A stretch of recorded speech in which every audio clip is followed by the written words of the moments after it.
Assalamu alaikum wa rahmatullahi wa barakatuh. Jummah Mubarak. Welcome to today's Friday Reflections on this, the 12th of February 2021.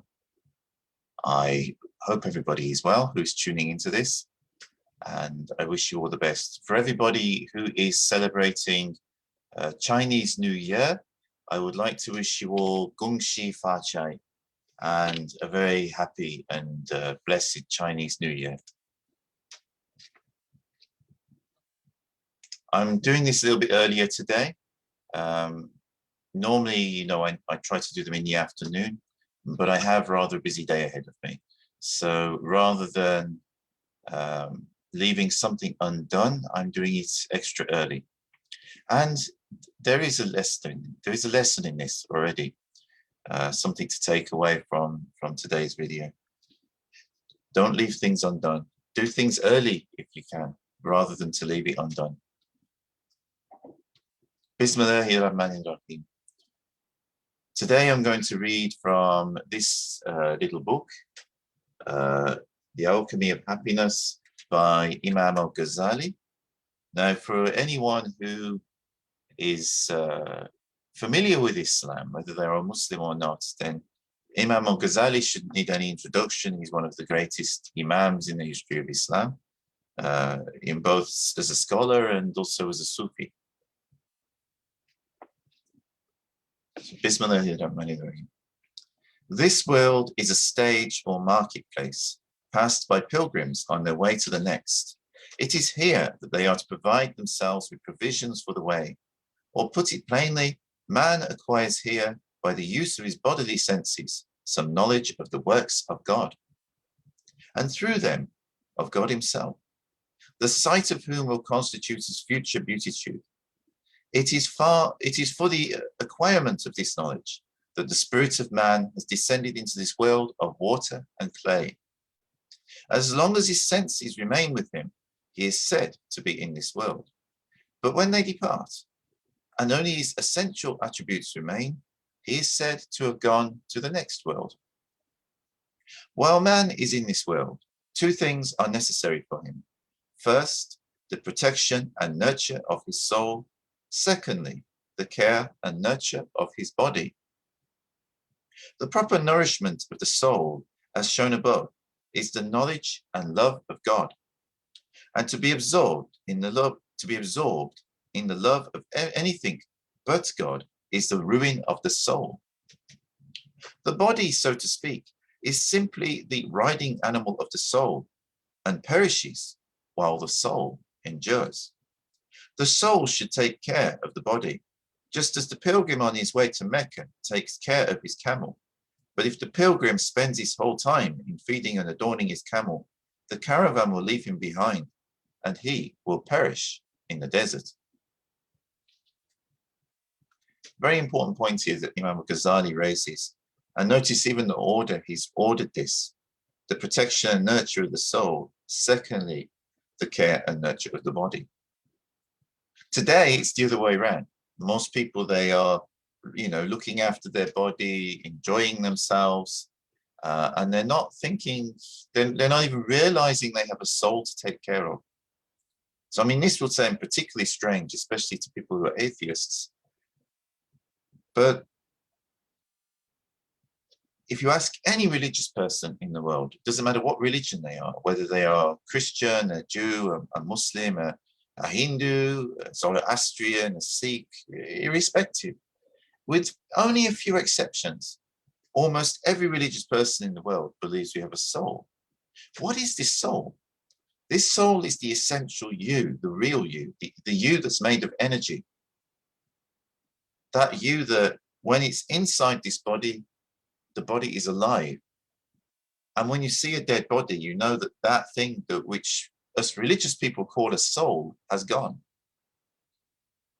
All you are left behind is the corpse. But that corpse is no longer a human being, it's a corpse. The human being is the human being when the soul is within it. Which shows also that this body is, as Imam Al-Ghazali describes it here, it is like the riding animal of the soul. It is the vehicle of the soul within this life. And of course, that means it's very important to look after as well. We shouldn't neglect the body. We shouldn't destroy the body. We shouldn't harm the body. We have to look after our bodies. In fact, within Islam, it is a sacred duty to look after yourself, because this body is a trust given to you by Allah while you're in this life.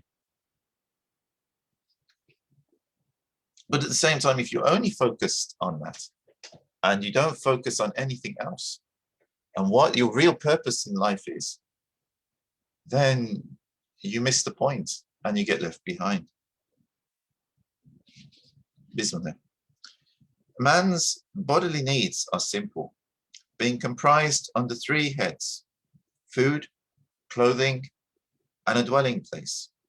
But the bodily desires which are implanted in him with a view to procuring these are apt to rebel against reason, which is of later growth than they. Accordingly, as we saw above, they require to be curbed and restrained by the divine laws promulgated by the prophets. Peace be upon them. Interesting point here. Man's bodily needs are simple. You know, I learned this in business studies when I was at school. They taught us in business studies the difference between needs and wants.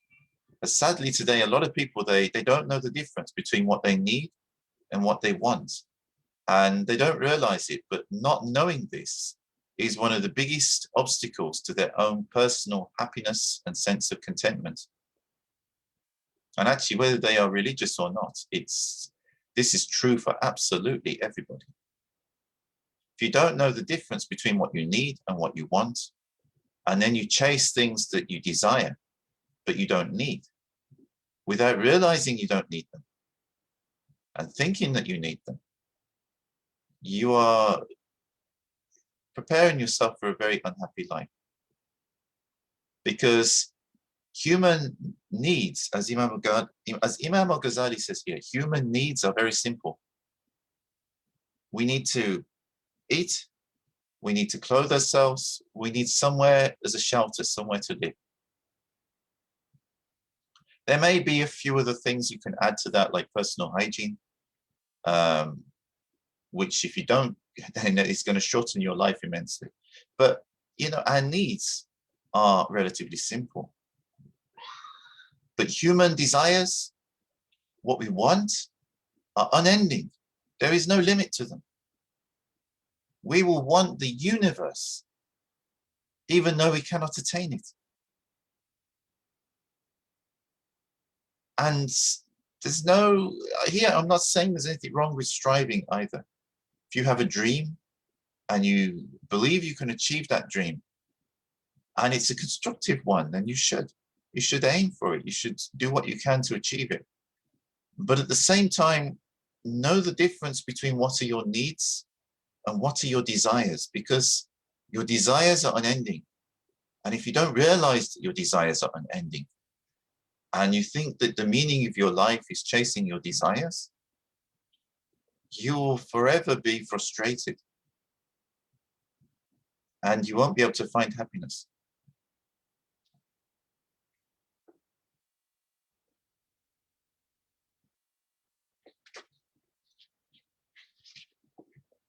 And it's important to stress this, because today, modern capitalism and consumerism, they encourage people to chase their desires and make the promise that that is the way of happiness.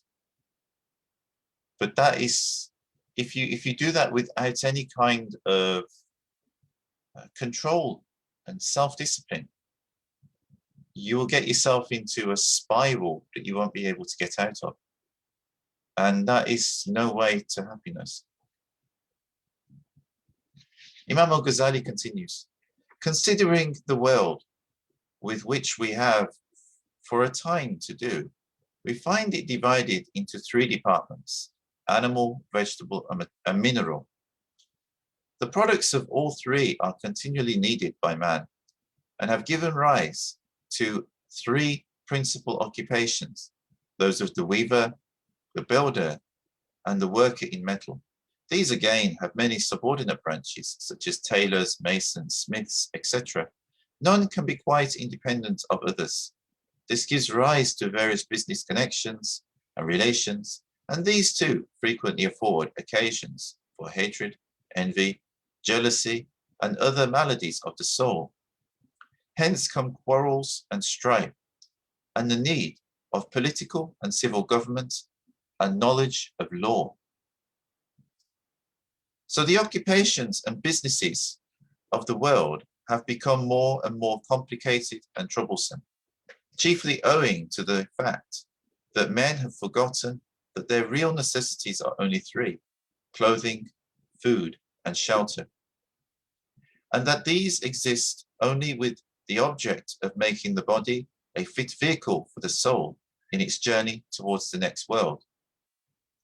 They have fallen into the same mistake as the pilgrim to Mecca mentioned above, who, forgetting the object of his pilgrimage and himself, should spend his whole time in feeding and adorning his camel. Unless a man maintains the strictest watch, he is certain to be fascinated and entangled by the world, which, as the Prophet said, is a more potent sorcerer than Harut and Marut. Harut and Marut were the two fallen angels that within Islamic tradition were taught human beings magic and sorcery. The deceitful character of the world comes out in the following ways. In the first place, it pretends that it will always remain with you, while as a matter of fact, it is slipping away from you moment by moment and bidding you farewell, like the shadow which seems stationary, but is actually always moving.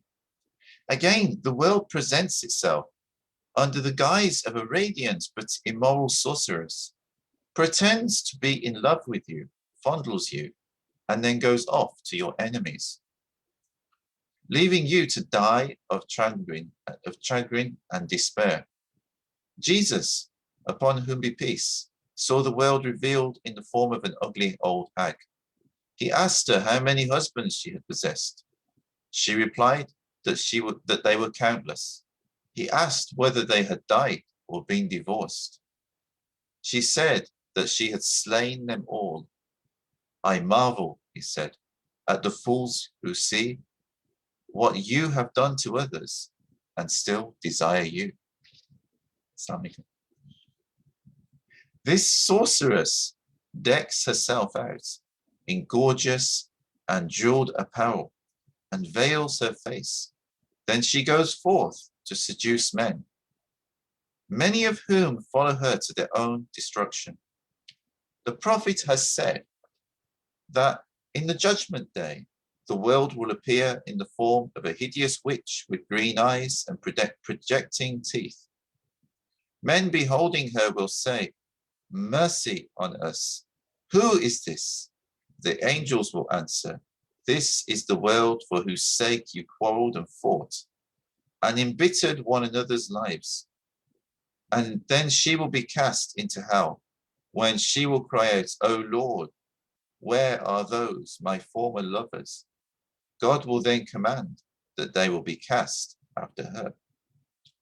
Whoever will seriously contemplate the past eternity during which the world was not in existence, and the future eternity during which it will not be in existence, will see that it is essentially like a journey, in which the stages are represented by years and leagues by months, the miles by days, and the steps by moments.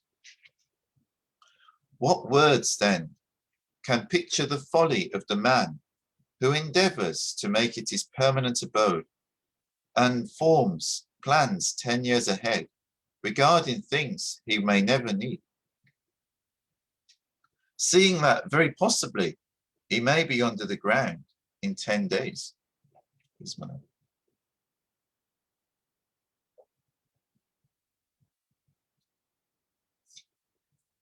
See, Imam Al-Ghazali here emphasizing the point that we are chasing the world, yet every single day that goes by, we are getting closer to leaving this world.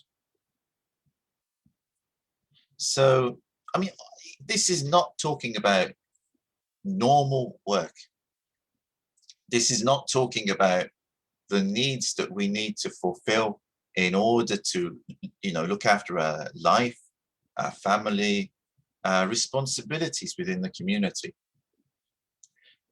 This point is about people who lust after worldly things. And the fact that what they are lusting after, they may never attain. And even if they do attain, they will only attain for a very short space of time.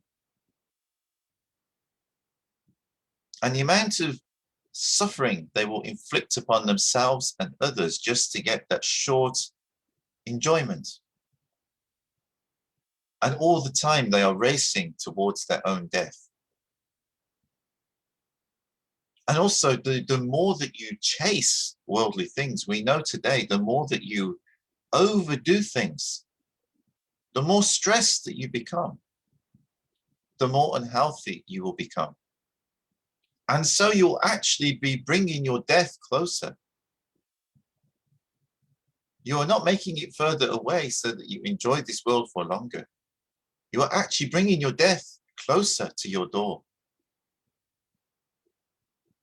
This is why it's so important to find that balance in our lives. And not just to chase after material things, which we may never attain. Keep a modern way of putting it may well be something along the lines of keep ambitions, for material things, keep that within perspective. Keep it within what is reasonable and what we can reasonably expect that we will be able to achieve. And if we are racing after something that's unattainable for us, and it's going to destroy us in the process, and we know this, then how foolish are we to do that?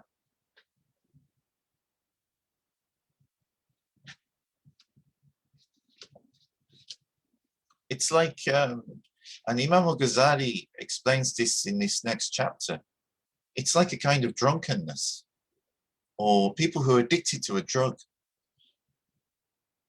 and how that will ruin them. He says, those who have indulged without limit in the pleasures of the world, at the time of death will be like a man who has gorged himself to repletion on delicious foods and then vomits them up. The deliciousness is gone, but the disgrace remains. The greater the abundance of the possessions which they have enjoyed in the shape of gardens, male and female slaves, I mean, this was written a long time ago, gold, silver, etc., the more keenly they will feel the bitterness of parting from them. This is a bitterness which will outlast death, for the soul has contracted covetousness as a fixed habit, will necessarily in the next world suffer from the pangs of unsatisfied desire. And here also is something that the Buddha highlighted, the fact that all suffering comes from attachment to this world. And the more attached we are to this world, the more we will suffer, both in this world and especially when we leave this world, because we are being pulled from those things that we are attached to. So we will feel a pain. So the more we can overcome this within this life, then the less pain that we will feel here, and the less pain and bitterness we will feel when we leave this life. And how much of that hellfire that some people are destined for is going to be this pain of leaving the things of this world? They're already feeling it. They can't be separated from anything which they love of material things while they're here. So how are they going to cope when they go to the next world? Another dangerous property of worldly things is that they at first appear to be mere trifles, but each of these so-called trifles branches out into countless ramifications until they swallow up the whole of a man's time and energy. Jesus, on whom be peace, said, "The lover of the world is like a man drinking seawater. The more he drinks, the more thirsty he gets, till at last he perishes with thirst unquenched." The Prophet ﷺ said, you can no more mix with the world without being contaminated by it than you can go into water without getting wet. The world is like a table spread for successive relays of guests who come and go. There are gold and silver dishes, abundance of food and perfumes. The wise guest eats as much as is sufficient for him, smells the perfumes, thanks his host, and departs. The foolish guest, on the other hand, tries to carry off some of the gold and silver dishes, only to find them wrenched out of his hands and himself thrust forth, disappointed and disgraced. We may close, though, these illustrations of the deceitfulness of this world with the following short parable. Suppose a ship to arrive at a certain well-wooded island. The captain of the ship tells the passengers that he will stop a few hours there and that they can go on shore for a short time, but warns them not to delay too long. Accordingly, the passengers disembark and stroll in different directions. The wisest, however, return after a short time and, finding the ship empty, choose the most comfortable places in it. A second band of passengers spend a somewhat longer time on the island, admiring the foliage of the trees and listening to the song of the birds. Coming on board, they find the best places on the ship already occupied and have to content themselves with the less comfortable ones. A third party wanders still further and, finding some brilliantly colored stones, carry them back to the ship. The lateness in coming back on board compels them to stow themselves away in the lower parts of the ship, where they find their loads of stones, which by this time have lost all their brilliancy, very much in their way. The last group go so far in their wanderings that they get quite out of reach of the captain's voice, calling them to come on board. And at last, he has to sail away without them. They wander about in a hopeless condition and finally either perish of hunger or fall prey to wild beasts. The first group represents the faithful, who keep aloof from the world altogether, and the last group, the infidels, who care only for this world and nothing for the next. The two intermediate classes are those who preserve their faith, but entangle themselves more or less with the vanities of things present. Although we have said so much against the world, it must be remembered that there are some things in the world which are not of it, such as knowledge and good deeds. A man carries what knowledge he possesses with him into the next world, and though his good deeds have passed, yet the effect of them remains on his character. Especially this is the case with acts of devotion, which result in the perpetual remembrance and love of God.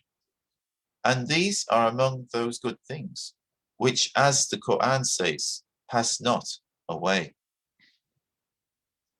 Other good things there are in this world, such as marriage, food, clothing, etc., which a wise man uses just in proportion as they help him to attain to the next world. Other things which engross the mind, causing it to cleave to this world, are to be careless of the next, are purely evil, and were alluded to by the Prophet when he said, "The world is a curse, and all which is in it is a curse, except the remembrance of God and that which aids it." SubhanAllah, I hope this has given you all some food for thought. Imam Al-Ghazali is a great scholar that we all benefit from reading. His many works, whether they are works of jurisprudence or works of Sufism, are really enlightening and beneficial for us.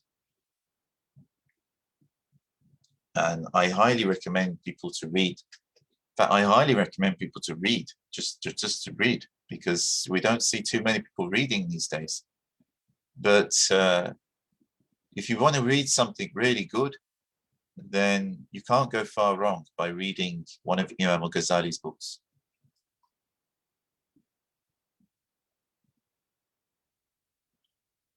Let's beware of the attractions of this world. They are, many of the things in this world are like drugs.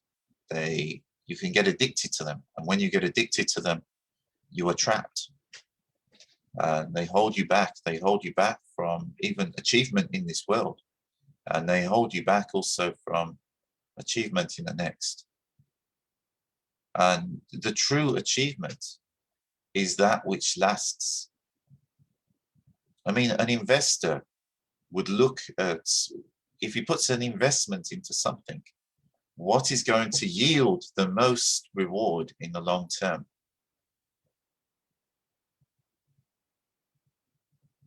A clever investor. I mean, you get some, they chase short-term investments, but a clever investor will look at what is going to yield the most return and for the longest term. So for a smaller investment, he can get the biggest reward. So don't look at the things which are passing away. Look at where you can invest your time and energies, which will benefit you not only in this life, but benefit you in the next too. May Allah guide us all and grant us the wisdom to live our lives in the most constructive ways possible, and ways which are a blessing to ourselves and to those around us. And may Allah always grant us to be under his guidance and divine support, and to be in the company of those who love him, and in the company of those who will join the Prophet Muhammad ﷺ in the next world. May Allah bless you all and your families for the sake of the Prophet Muhammad ﷺ. Allahumma salli ala Sayyidina Muhammadin wa ala ali Sayyidina Muhammadin wa barik wa salim. Salli Rabbi wa salim ala jami'i anbiyahi wa mursalin wa alin kulli ajma'in. Walhamdulillahi Rabbil Alameen. Al-Fatiha. Bismillahir Rahmanir Rahim. Alhamdulillahi Rabbil Alameen. Ar-Rahmanir Rahim. Maliki Yawmiddin. إياك نعبد وإياك نستعين اهدنا الصراط المستقيم صراط الذين أنعمت عليهم غير المغضوب عليهم ولا الضالين آمين. As always, if you find these videos helpful, please don't forget to subscribe to my Facebook and Instagram and YouTube, wherever you watch these videos. I go live on Facebook, Instagram, and Zoom, and I wish you all the very best. Salam alaikum wa rahmatullahi wa barakatuh. Have a lovely day and have a great weekend.